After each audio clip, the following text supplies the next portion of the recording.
duniya sare koɗa kuwalu jango asalan taskana lakhirama indema ya allahu fuɗɗirimi qasida ummatore assalamu alaikum warugo jottani maide buhari sankiti ko hatoy nder lesɗe duniya nder taskara kaɗo en daran no fadorde lesdi Nigeria jaɓɓiri maide ardiɗo lesdi Nigeria ɓoyemajo on. Aran kam ni yande alat be asira fadorde lesdi Nigeria wurtini andinore dow maide Buhari. Andinore man bo laati banni. Ardiɗo lesdi Nigeria Bola Ahmed Tinubu andini maide ardiɗo lesdi Nigeria ɓoyemajo Muhammadu Buhari. Andinore bo nde bolwowo etana ardiɗo lesdi Nigeria Mustabayo Ananuga waɗani jungo. Andinore man ɓesdi wi'ugo Buhari maayi yande alat deidei njamdi 4 be reta ɓawo yidugo be soyde njamu. Tinubu ewni dada sare Buhari Hajiya Aisha ha o hofnimo be iyalu mako. Nden Tinubu umri ballowo mako Kashim Shettima be ardiɗo huwoɓe ha fada wato Chief of Staff Mustafemi Bajabiya Mila dilla London ngam ɗoftugo gaware Buhari wartira Nigeria. Buhari subtama dow korwal ardungal lesdi Nigeria nde ɗiɗi wato ha hitande 2015 be hitande 2019. Ha fahin Buhari ardi lesdi Nigeria leslamu soja iga lewru January hitande 1984 yago lewru August hitande 1985. Ha ragare Tinubu umri tutawal lesdi Nigeria jippine reta ngam teddingo ardiɗo lesdi Nigeria ɓoyemajo on. Kanko ma ballowo ardiɗo lesdi Nigeria Alhaji Kashim Shettima holli suno dalila maide Buhari. Nder andinore nde bolwowo etana ardiɗo lesdi Nigeria ha office ballowo ardiɗo lesdi Mr. Stanley Okocha waɗani jungo wi lesdi Nigeria waɗi asar manga dalila maide Buhari. Ha fahin dada sare ardiɗo lesdi Nigeria Senator Oluremi Tinubu wurtini andinore nde holli suno maide Buhari. Ɓawo ɗon seɗɗa ardiɗo lesdi Nigeria on wurtini andinore nde o waɗani jungo be hoore mako. Andinore mako man wi nder suno be mettamɓeram min keɓi kubarwol maide mo Allah ɓangi daraja muɗum Muhammadu Buhari mo mi jaɓi korwal ardungal lesdi ɗo ha juuɗe muɗum. O maayi hande alatɗo 13 lewru Julai hitande 2025 ha nyawtordu lesdi Birtaniya. Buhari laati neɗɗo kaajanowo lesdi muɗum bo sojejo be ndottijo. Njaggungu o jaggani lesdi mako yejjitittake. O jaggani lesdi ndi dow ardiɗo lesdi aran iga lewru January hitande 1984 yago lewru August hitande 1985. Nden fahin o subtama ha laamu demokradiya iga hitande 2015 ha yago hitande 2023. Ngendam mako laati dow jagganki lesdi, hawtuki hoore ummatore maari be teddinkindi. O jinni darnde yaake lesdi ndi ɗo yiida be ɓillaji caatuɗi.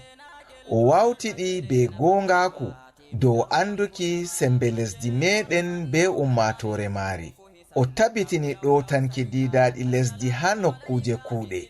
O honi nyamoɓe jawdi baitul mali.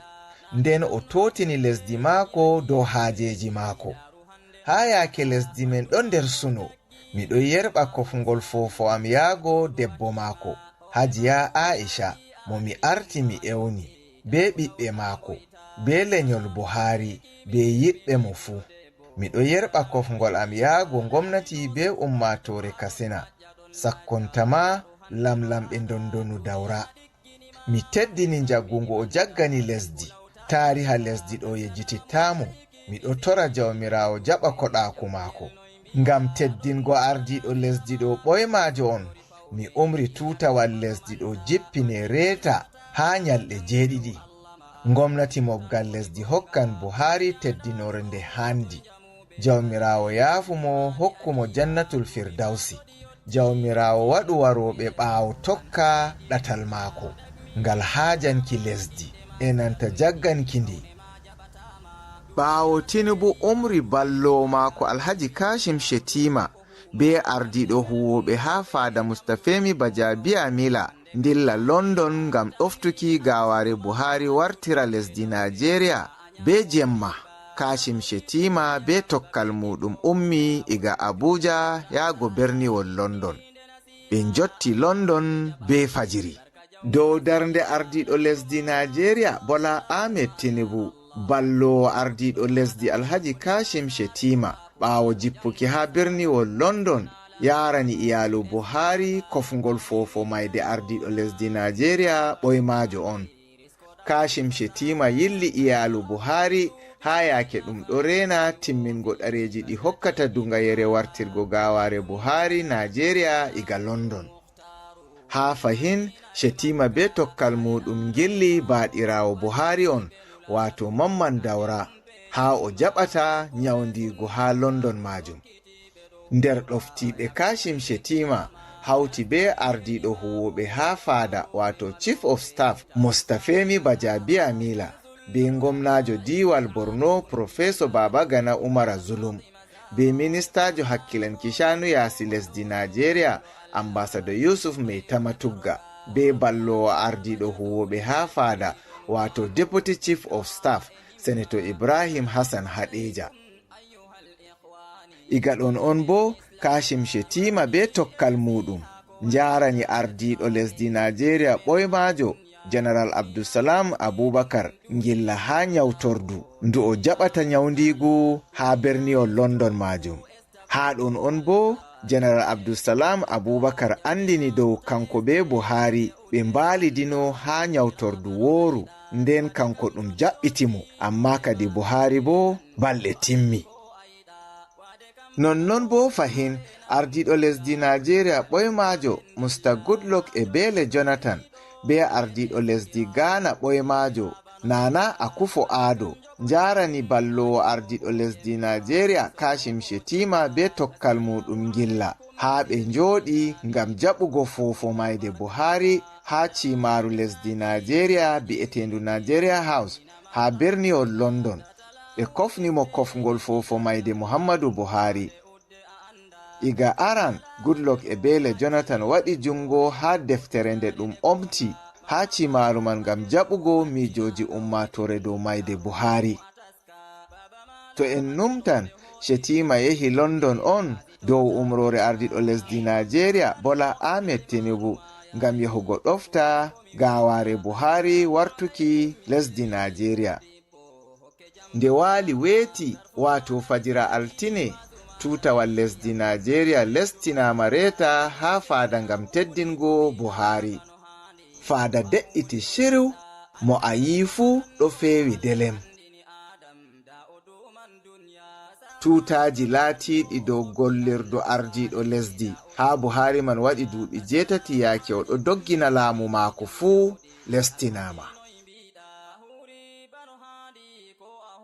ha jotta dow mayde buhari be taskara ngam waɗugo jana'iza buhari majum gomnati diwal kasina wurtini andinore kenya altine man dow hande salasa jamdi 2 to jam ɗum waɗata jana'iza buhari ha wuro danyarde maako wato daura. ɗum taskiti dow gaware buhari wartan nigeria iga london daidai jamdi 12 nange. kanjum waɗi gomnati mofgal lesdi ɓamti jonde majalisaru minista en ngam teddingo buhari ɗum tinubu tefi ɗum waɗano hande salasa man. andinore man ɓesdi wi'ugo sakatarejo gomnati mofgal lesdi wurtinan nyalade wonde ɓawo jana'iza buhari. nonnon bo gomnati mofgal lesdi hokki siwtare ha lesdi nigeria fuu hande salasa 15 lewru julayɗo ngam teddingo buhari on.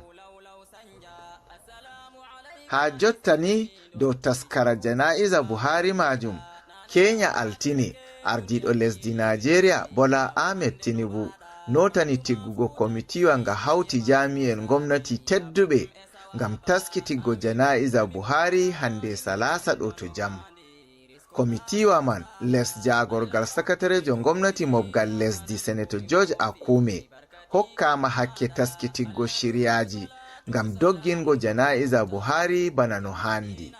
Ɓawo George Akume, komiti man hauti be ministajo hakkilanki shanu cede, be ministajo budget, be ministajo rento, be ministajo cakol kubaruji, be ministajo kuɗe wato works, be kakkilanowo shanu nder lesdi, be kakkilanowo gallure Abuja, be sawrowo ardiɗo lesdi dow ko larani rento, be ardiɗo hukuma police en wato IG, be ardiɗo hukuma police sirru wato DSS, be ardiɓe agal soje en lesdi Nigeria wato Chief of Defence Staff. Ha fahin ngam teddingo Buhari, Tinubu umri hukumaji gomnati fuu omta deftere fofo jaɓugo mijoji maide Buhari ha ofisji gomnati fuu. Nonnon bo deftere majum omtama ha hukuma hakkilanki yasi lesdi Nigeria ngam hokkuki jakada en lesɗe yasi ha lesdi Nigeria bososel windugo mijoji maɓɓe. Hande salasa ɗo bo fini siwtare on ha lesdi Nigeria. Gomnati mobgal lesdi hokki siwtare on ngam teddingo Buhari. Nder taskara jana'iza Buhari hande majum, Tinubu be hore muɗum on jaɓata gaware Buhari ha Daura. Kashim Shettima be jami'en gomnati tedduɓe gartiran gaware Buhari iga London ha pelel jipporde piroje Katsina. Iga ɗon bo ɗum hosan gaware Buhari majum ha pirowal helicopter ɗum yara Daura. Ha Tinubu be hore muɗum on jaɓata gaware majum. Aran to Tinubu taɓɓi gaware mako ha Daura man, ɗum yaran mo ɗum jula ha yonde lamiɗo Daura. Iga ɗon bo ɗum waɗan mo ha sare mako wonde ha Daura majum. Nder ɓe jalirta ha jana'iza Buhari majum wodi ardinoɗo lesdi Niger ɓoymajo Muhammadu Yusufu. Ha fahin wodi ardiɓe lesɗe Afrika laatiɓe dow korwal laamu jotta be ɓoyma en. Minista en kombi 13 jaliran. Ha fahin wodi gomna en diwe lesdi Nigeria be wakili en majalisaji lesdi ndin ɗiɗi wato ndu dotti en be ndu wakili en. Ɗum sattini shanu rento ha wuro Daura, hunde bo nde ɗum yi'ata ummatore talaka keɓata bosesel yi'ugo no ɗum dogginirta jana'iza Buhari majum. Kode Radio International be TV waddanan on no ɗum dogginiri jana'iza Buhari majum dow ɗo seɗɗa. Fodde ko nden min Umar Aliyu wi'ata jawmiraɗo bano handi ko a huri ko giɗɗa andal to haɗanno Allah andini Adam da o duman duniya.